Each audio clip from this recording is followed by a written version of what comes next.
પ્રાર્થના કરી નોકરી કરો ને નોકરીમાં ઈમાનદારી રાખવી. શું કીધું? ઈમાનદારી રાખવી. પગારથી વધારે લોભ લાલચ કરીને ચોરીની ભાવના રાખવી.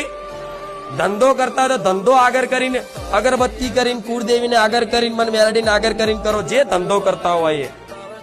પણ એમ કે માં ધંધો માં કરું છું ને તો મારો ધંધો તું રોજગાર તું ચલાવજે માં, એમ કરીને તમે કદાચ એ ધંધો આગળ ચાલુ કરો ને અને મને સોંપી દો ને તો ઘરાકના મગજમાં વસીને ઘરાક લાવું. અને તમારો સ્વભાવ એવો શુદ્ધ રાખું કે કોકના ફરી તમારા તો આવું કોકના ગમ.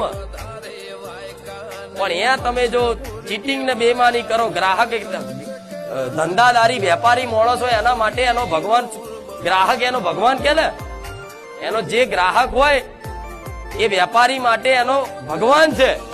તો કોક ભગવાન આયા હોય એ પ્રમાણનો જો કદાચ એ ભાવ રાખી